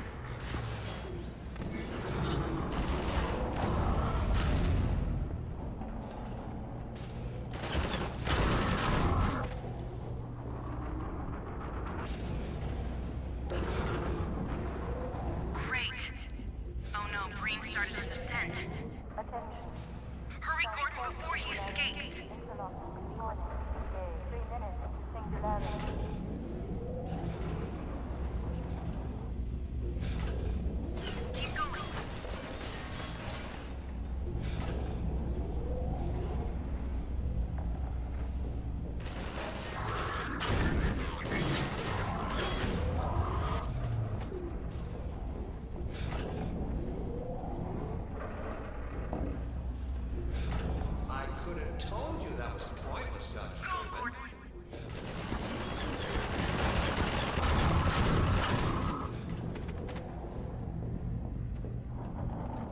you still with us, Dr. Freeman?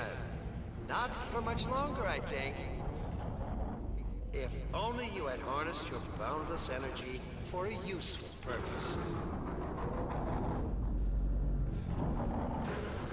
Combine portal effects.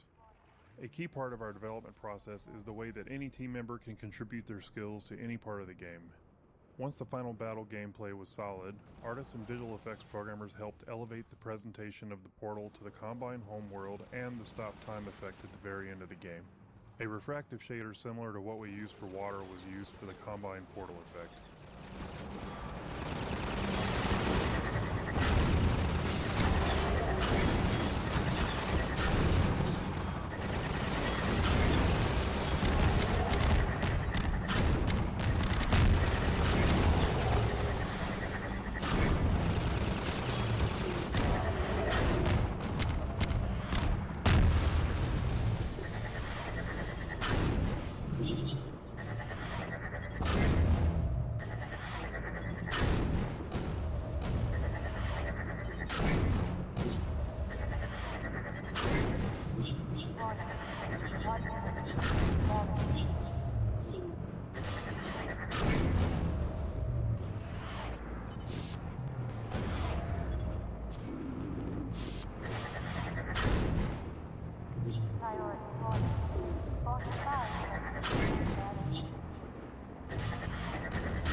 Go back, Freeman. You have no idea what you're doing.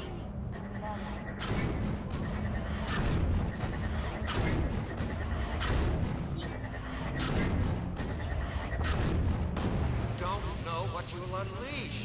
You could bring down this whole citadel. Think, man. Think of the people below. A predictable failure, Dr. Freeman.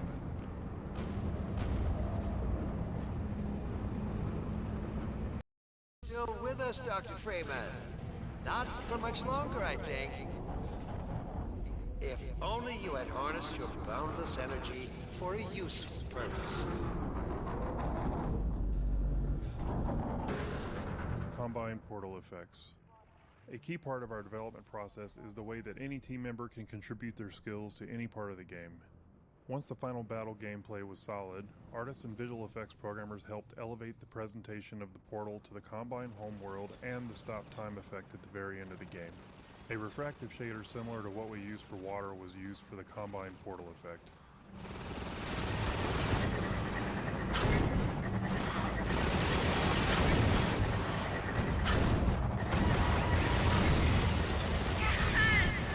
Go back, Freeman. You have no idea what you're doing. Don't know what you'll unleash. You could bring down this whole citadel. Think, man. Think of the people below. No! You need me. Yeah! You did it! Come on, Gordon. We've got to get out of here. Maybe we still have...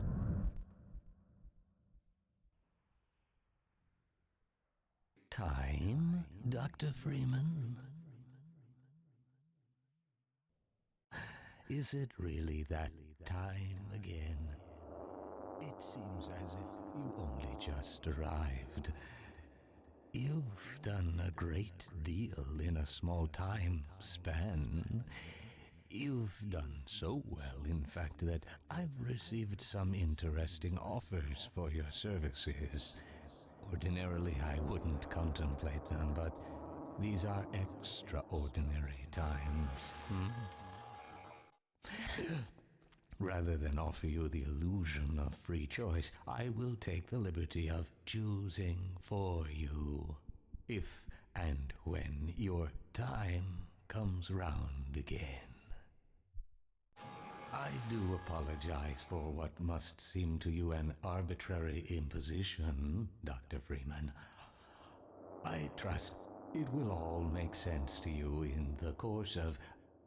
Well, I'm really not at liberty to say. In the meantime, this is where I get off.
Lamar?